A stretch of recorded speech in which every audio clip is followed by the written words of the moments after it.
tayo po mga minamahal ay magpapatuloy pa sa ating pakikinig na mga buhay na pasasalamat sa ating pinakamamahal na Panginoon. At atin na pong tinatawagan ang sunod na magbabahagi ng kanyang buhay na pasasalamat sa tanghali. Ito ating beloved sister Marisa Culinaris. Hallelujah, praise the Lord. Ang pinakamataas na pagbati ang pinakamataas na pagpupuri, pasasalamat ay tanging sa ating pinakamamahal na Panginoong Hesus po lamang. Double honor and respect to our beloved Pastor Wildestrada Almeda, to our Assistant Pastor Lina C. Almeda, sa lahat ng Almeida family at sa inyo pong lahat. Balik tanaw ko lang po nung unang araw po na ako po ay pumasok po dito sa Jesus Miracle Crusade. Noong unang araw pong pumasok po ako dito, ako po ay marami pong karamdaman sa aking katawan. Unang-una po ako po ay may nagsisimula po noong sakit po sa puso. Ang baga ko po noon ay sobrang hina.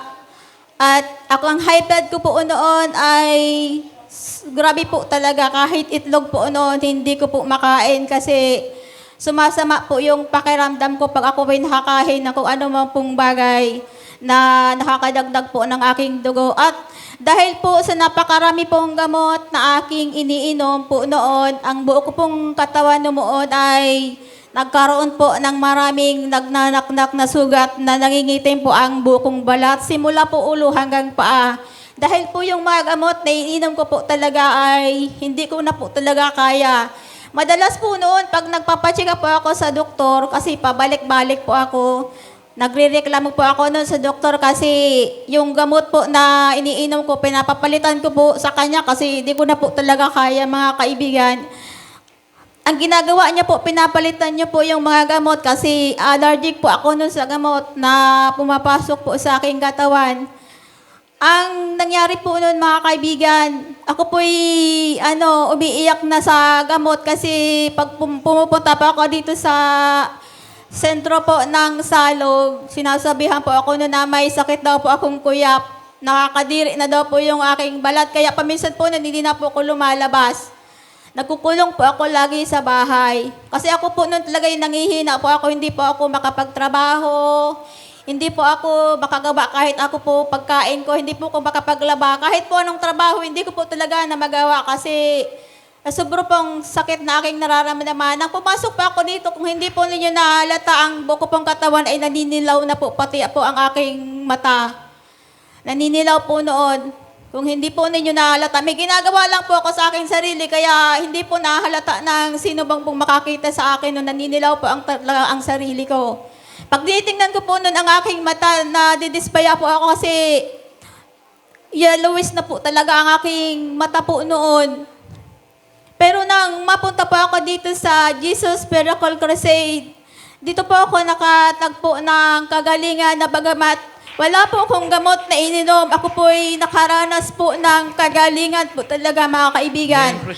Nung magpabaptize po ako dito sa Jesus Miracle Crusade, ang nangyari po, ang una pong naalis sa akin yung palagi pong akong natutulog. Kahit saan po talaga ako nakaupo, natutulog po ako, mga kapatid. Lagi po ako nung nasa internetan kasi nililibang ko po ang aking sarili, pero natutulog pa rin po ako. Pero nang magpabaptize po ako dito, ang unang-una ko pong naramdaman pag-uwi ko po, kahit anong gawin ko pang pagtulog, hindi na po talaga ako makatulog. Naging normal po yung pagtulog ko, naging gabi na lang po ako natutulog. Tapos, nung 3 linggo pong pagpasok ko po dito, pabalik-balik po pagsimba, ang napansin ko po ay bumabalik po yung aking balat, kumikinis na po yung aking balat, at unti-unti pong umaalis yung mga sugat. At ang pangatlo ko pong nakamit na kagalingan po dito ay yung pag ako po'y natutulog, halos hindi ko na po makaya po talagang pinipigil ko na pong hindi matulog, mga kapatid, kasi nakakita po akong mga nakakatakot na bagay sa aking pong higaan. Isa pong napakahabang buhok na bungo na ang mukha niya po ay bungo na inilalapit niya po yung kanyang mukha sa akin. O isa pong napakalaking ulo ng ahas na nagliliyab po na nakatingin po sa akin. O kung ano-ano pong nakakatakot na mga bagay po na nakikita ko sa aking higaan, yung usok po na itim na binabalot po yung buong katawan. Ang ginagawa ko po, kumuha ko ng itak, walis, so ano po bang madampot ng kamay ko, hinahabol ko po talaga siya. Kasi sabi ko po sa kanya, hindi ako natatakot sa'yo. Kasi isa kang masamang espiritu, layuan mo ako. Yun po talagang ginagawa ko. Pumupunta po ako nun kahit saan manggagamot, naghahanap po ako ng manggagamot na makakalunas po sa akin. Pero wala po talagang makagabot po sa akin kahit sino. Sinasabi po nila, wala lang daw po. Parang lumalabas po na nababaliw po ako at nasisiraan ng loob. Pero pag ako po'y natutulog, halos hindi ko na po maipikit yung mata ko kasi pag napidikit ko po yung mata ko, ganun pong nakikita kong mga nakakatakot na mga bagay. Kahit makatulog po ako, nananaginip po ako ng sobra pong nakakatakot na mga nakikita ko po. Kaya halos kinakatatakot ko na po na ng matulog. Pero nung mapunta po ako dito sa Jesus Miracle Crusade, nakamit ko po ang kagalingan, mga kapatid, nang wala po akong nagumamot sa akin. Ang Panginoong Jesus po ang gumamit sa akin. At hanggang po ngayon, tahimik po ang pagtulog ko kahit po ako'y nag-iisa sa bahay, wala po talaga akong kasama. Ako po'y tahimik na natutulog na parang wala pong anuman. Kahit ako po'y binabalot ng napakalaking problema sa pamilya, pang-uusig po ng sanlibutan, kung ano-ano pong naririnig ko, pero wala po akong pakialam kasi sabi ko po, bahala na po isipin ng problema ang kanyang sariling problema. Ang Panginoon po ang bahala sa akin at wala po akong pakialam sa kanila. Ang Panginoon po ang sadyang ang inaasahan ko po sa aking buong buhay, sa aking pong pag-isa sa aking tahanan. At ako po'y nananalig lamang sa Kanya. At ang isa po pong napakalaking kagalingan po na nakamit ko dito sa Jesus Miracle Crusade, nung mag-iisang taon po ako dito sa aking mga pagkukulang, mga parang nadadala po ako ng mga narinig ko sa aking mga paligid at sa aking problema.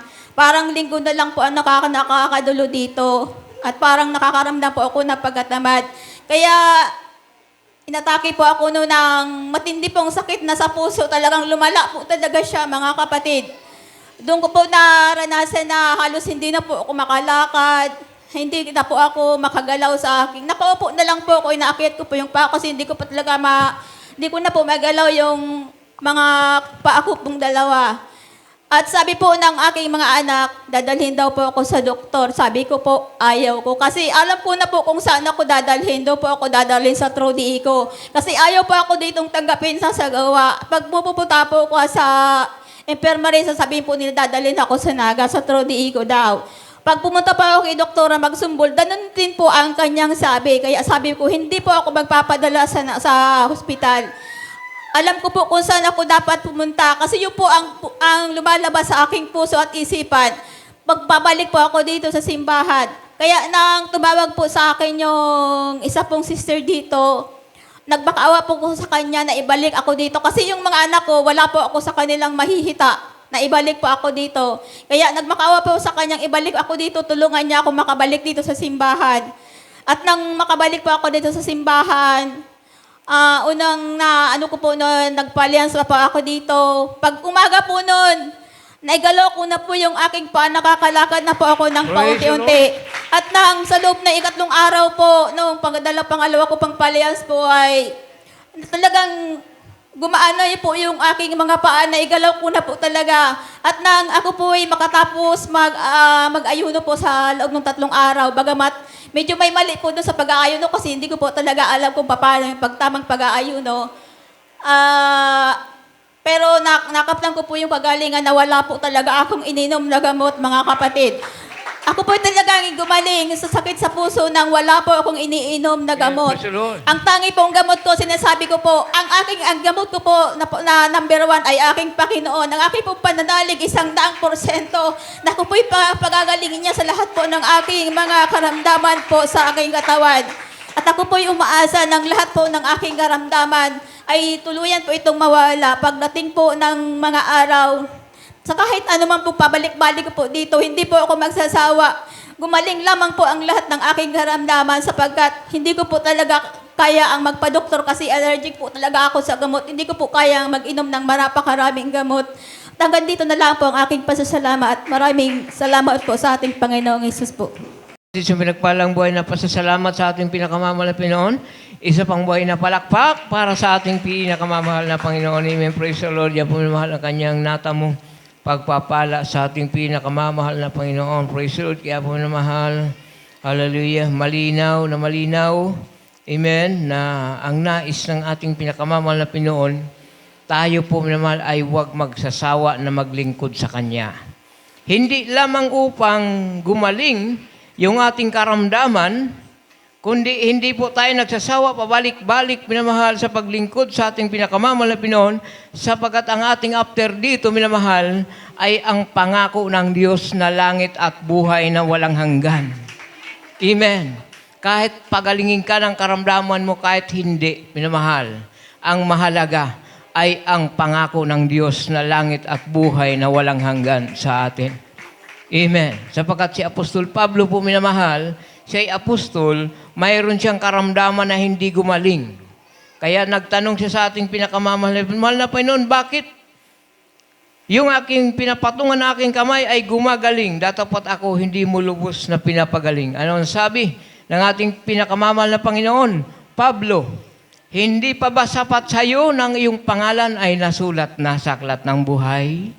Amen? Yung atin po minamahal na mga pangalan ay nakasulat na sa aklat ng buhay. Kaya po minamahal, wala tayong gagawin kundi ipagtrabaho ang ating kaligtasan. Napatuloy tayong maglingkod sa ating pinakamamahal na Panginoon. At isang correction lamang po mga kapatid, huwag po tayong masaktan kung tayo po minamahal ay nagko-correct dito. Amen. Sapagkat nais natin minamahal maisaayos yung ating po minamahal na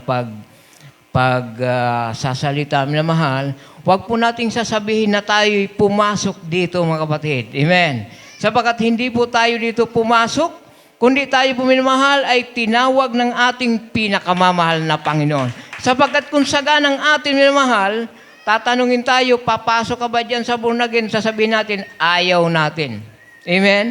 Kundi ang Diyos ang nagdala sa atin. Ang sabihin na lamang natin, nung tayo po minamahal ay maligtas sa banal na gawain ng ating pinakamamahal na Panginoon. Praise the Lord. Hallelujah. Na tayo po minamahal ay dinala ng ating pinakamamahal na Panginoon sa lugar na ito. Amen. Praise the Lord. Hallelujah.